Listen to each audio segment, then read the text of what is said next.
प्रकार के पापों को नष्ट करने वाली है और जब व्यक्ति के पाप और ताप नष्ट होते हैं तभी उनके पुण्यों का उदय हो पाता है। उसके बाद ही सांसारिक सुखों की प्राप्ति हो पाती है। एकादशी का व्रत, जो कि प्रत्येक माह के कृष्ण पक्ष और शुक्ल पक्ष की एकादशी तिथि के दिन इस व्रत को धारण किया जाता है, इसे एकादशी या ग्यारस व्रत के नाम से जाना जाता है। आषाढ़ मास में शेष शैया पर निद्रा मग्न भगवान विष्णु भादो की शुक्ल पक्ष की एकादशी को करवट बदलते हैं, इसलिए इस दिन को अंक परिवर्तिनी एकादशी के नाम से जाना जाता है।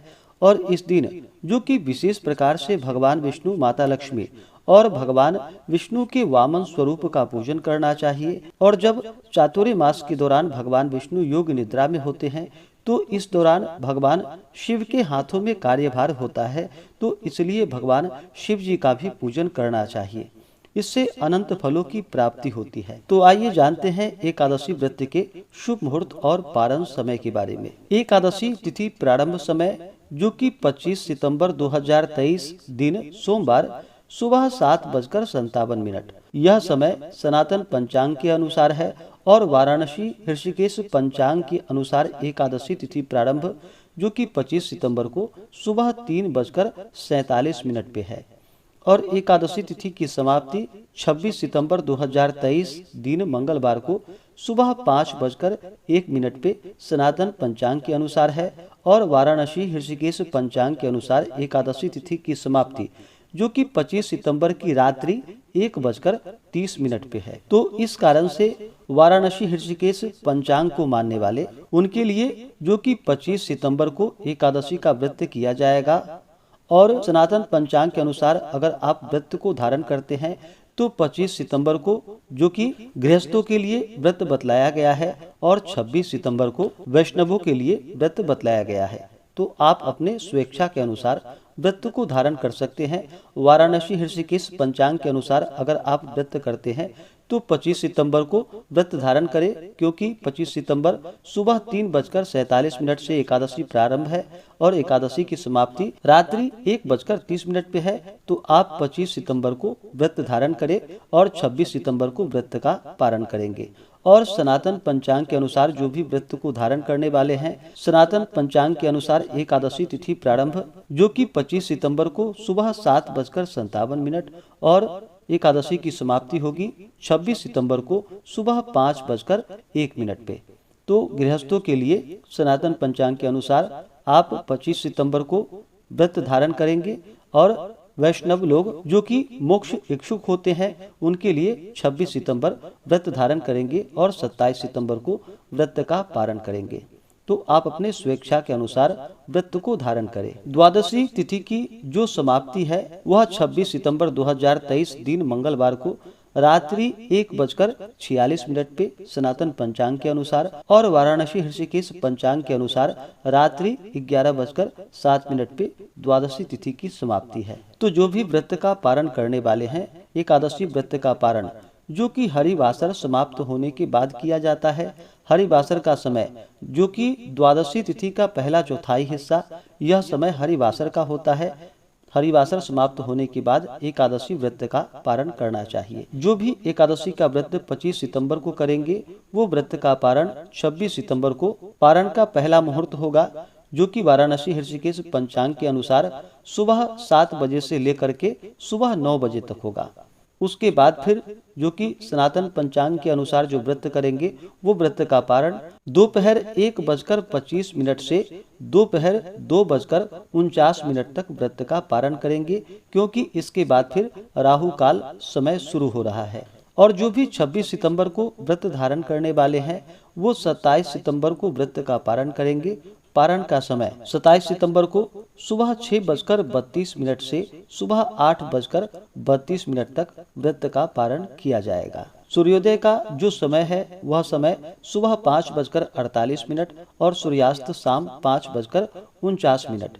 राहु काल का जो समय होगा वह समय 25 सितंबर को सुबह 7:18 से सुबह 8:48 तक, 26 सितंबर को दोपहर 2:50 से शाम 4:20 तक और 27 सितंबर को सुबह 11:49 से दोपहर 1:19 तक होगा। राहु काल समय के दौरान कोई भी शुभ कार्य या पूजन आदि का कार्य या व्रत का पारण आदि नहीं करना चाहिए, इस बात का ध्यान रखें। योग जो कि 25 सितंबर को बड़ा ही अच्छा योग बन रहा है, जो कि सर्वार्थ सिद्धि योग इस दिन बन रहा है, जो 25 सितंबर को सुबह 11:55 से शुरू है और इसकी समाप्ति अगले दिन सुबह 6:11 पे।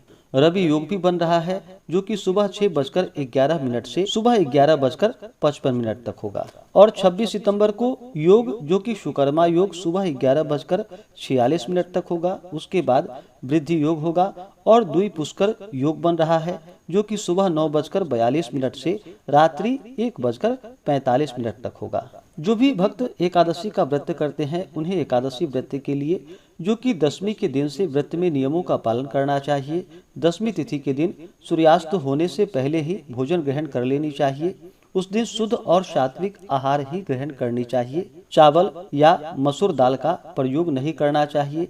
जहाँ तक हो सके हविष्यान्न भोजन ग्रहण करना चाहिए दशमी तिथि के दिन, जो कि जौ, गेहूँ, मूंग, घृत, सेंधा नमक का प्रयोग करके बनाया गया हो, आप उसका ग्रहण कर सकते हैं। और फिर उसके बाद अपने दांतों को अच्छे तरह से साफ कर लेनी चाहिए। रात्रि में एकादशी व्रत का स्मरण करते हुए, भगवान विष्णु के नामों का स्मरण करते हुए, ब्रह्मचर्य का पालन करते हुए सोना चाहिए। एकादशी की सुबह ब्रह्म मुहूर्त में उठ करके नित्य क्रियाओं से निवृत्त होकर के गंगा नदी में या घर के नहाने के पानी में थोड़ा सा गंगा जल मिला करके स्नान करना चाहिए। शुद्ध वस्त्र धारण करना चाहिए। उसके बाद भगवान सूर्य देव को अर्घ्य प्रदान कर ले। उसके बाद फिर भगवान विष्णु के समक्ष उनसे प्रार्थना करनी चाहिए। व्रत का संकल्प लेना चाहिए कि हे भगवान विष्णु, हे माता लक्ष्मी, आज मैं परिवर्तिनी वामन एकादशी का व्रत रखने जा रहा हूँ या रखने जा रही हूँ। इस प्रकार से भगवान से प्रार्थना करें। आपके मन में जो भी इच्छा हो, जो भी कामना हो, वह भगवान विष्णु से कहें और कहे कि यह व्रत मेरा निर्विघ्न पूरा हो। आप हमें आशीर्वाद प्रदान करें और हमें पुण्य फलों की प्राप्ति हो। इस प्रकार भगवान से प्रार्थना करें। एकादशी के दिन जो कि दिन रात्रि उपवास रहते हुए व्रत को धारण करे, उपवास रहने में सक्षम ना हो तो आप एक समय फलाहार ग्रहण करें या चाय, कॉफी आदि का प्रयोग कर सकते हैं। इस दिन भगवान का जो कि सुबह और शाम के वक्त पूरे विधि विधान के साथ भगवान विष्णु, माता लक्ष्मी और भगवान विष्णु के वामन स्वरूप का भगवान शिव का पूजन करे। एकादशी व्रत का कथा श्रवण करे, भगवान की आरती करे। व्रत के दौरान जो भी माताएं बहनें मासिक धर्म में होती हैं, उन्हें पूजन आदि का सामान बिल्कुल भी स्पर्श नहीं करना चाहिए या भगवान की मूर्ति आदि को स्पर्श नहीं करनी चाहिए। आप उपवास रहते हुए फलाहार आदि को ग्रहण करते हुए भगवान का केवल मानसिक पूजन करें। इससे आपका व्रत भंग नहीं होगा और आपका व्रत भी पूरा हो जाएगा, तो इस बात का ध्यान रखें। इस प्रकार से एकादशी के दिन सुबह और शाम के वक्त पूरे विधि विधान के साथ भगवान का पूजन करें, कथा श्रवण करें, भगवान की आरती करें। एकादशी की रात्रि जहाँ तक हो सके जागरण करते हुए समय को व्यतीत करनी चाहिए और अगले दिन जाकर के सुबह उठ करके स्नान करके शुद्ध वस्त्र धारण करके भगवान का पूजन और आरती कर ले। इसके बाद फिर ब्राह्मणों को भोजन करवाएं, ब्राह्मणों को दान और दक्षिणा दे और समय के अनुसार फिर व्रत का पारण करना चाहिए। एकादशी व्रत के दौरान और दशमी, एकादशी, द्वादशी ध्यान रखें। इस दौरान तामसिक वस्तुओं का या नशीले पदार्थों का सेवन न करें। इस दौरान किसी के ऊपर क्रोध ना करें, अपने मन में किसी के प्रति ईर्ष्या या द्वेष का भाव नहीं लाएं। ब्रह्मचर्य का पालन करें और पूर्ण श्रद्धा के साथ, भाव के साथ, विश्वास के साथ भगवान का पूजन करें। इससे भगवान विष्णु अपने भक्तों पर अति प्रसन्न होते हैं, अपने भक्तों के सभी प्रकार के पापों को नष्ट कर देते हैं। और जब व्यक्ति के पाप और तापों का नाश होता है, तभी उनके पुण्य उदय हो पाते हैं। उसके बाद सांसारिक सुखों की प्राप्ति हो पाती है। तो आइए अब आप सब सुनेंगे परिवर्तिनी एकादशी व्रत की कथा। अगर आप एकादशी व्रत के उपलक्ष्य में ब्राह्मण दक्षिणा, अन्नदान, वस्त्रदान आदि के लिए देना चाहते हो तो आप अपने श्रद्धा और सामर्थ्य के अनुसार हमें डिस्क्रिप्शन में जाकर के वहां से गूगल पे, फोन पे या अकाउंट नंबर के माध्यम से आप अपने श्रद्धा और सामर्थ्य के अनुसार हमें ब्राह्मण दक्षिणा प्रदान कर सकते हैं। तो आइए सुनते हैं परिवर्तिनी एकादशी, वामन एकादशी व्रत की कथा। तो तो बोलिए प्रेम से भगवान विष्णु की जय, माता लक्ष्मी की जय, एकादशी माता की जय, भगवान श्री कृष्ण की जय, वामन भगवान की जय, सर्वदेवी देवता की जय। अनेक प्रकार की कथाओं को सुनकर पांडु नंदन ने भगवान श्री कृष्ण से कहा कि हे प्रभु, अब आप कृपा कर मुझे भाद्रपद शुक्ल पक्ष की एकादशी के महात्म्य की कथा सुनाइए और यह भी बतलाइए कि इस एकादशी का देवता कौन है, इसकी पूजा की क्या विधि है।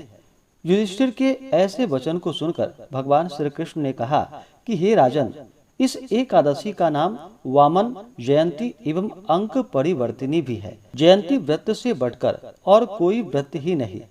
इसके सुनने एवं स्मरण मात्र से समस्त पाप नष्ट हो जाते हैं। वैष्णवों एवं अपनी गति को चाहने वाले को इस एकादशी का व्रत अवश्य ही करनी चाहिए। हे राजन, जिन्होंने जयंती एकादशी में वामन भगवान की पूजा श्रद्धा एवं भक्ति सहित कमल पुष्पों के द्वारा की, उनसे तीनों लोकों, तीनों देवों एवं समस्त जगत को मानो जीत लिया। क्योंकि शयन किए हुए भगवान इसी दिन अंक परिवर्तन करते हैं, इसी कारण इसका नाम परिवर्तिनी है। इतनी कथा को सुनकर युधिष्ठिर ने विनय पूर्वक कहा कि हे भगवान, यह बात मेरे हृदय में महान संदेह उत्पन्न कर रही है कि आप कब सोते हैं, कब जागते हैं और कब करवट बदलते हैं। आपने जो बलि को बांधा उसमें क्या कारण था। महाराज युधिष्ठिर के ऐसे वचन को सुनकर भगवान बोले कि हे राजन, अब पापों को नाश करने वाली कथा कहता हूँ, आप सुनो।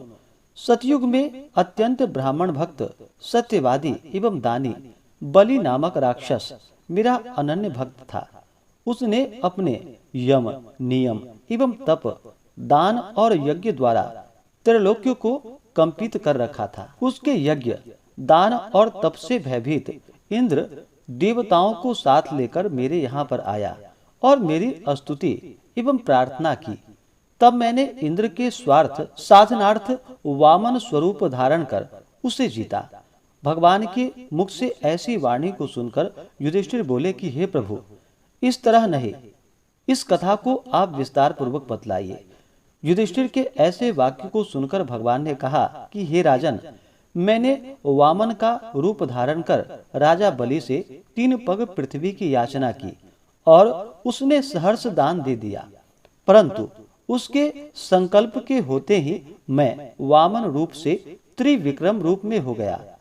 भूलोक में नख, भुवरलोक में जंघा, स्वर्गलोक में कटी, महरलोक में उदर, जनलोक में हृदय, तपलोक में कंठ और सत्यलोक में मुंह कर मस्तक को और भी ऊंचा कर दिया। उस समय सूर्य, इंद्र और चंद्रादिक समस्त देवता मेरी स्तुति करने लगे। तब मैंने बलि से कड़क कर पूछा कि तेरी समस्त पृथ्वी मेरे 2 ही पग में आ गई, अब तीसरा पग मैं कहाँ रखूं।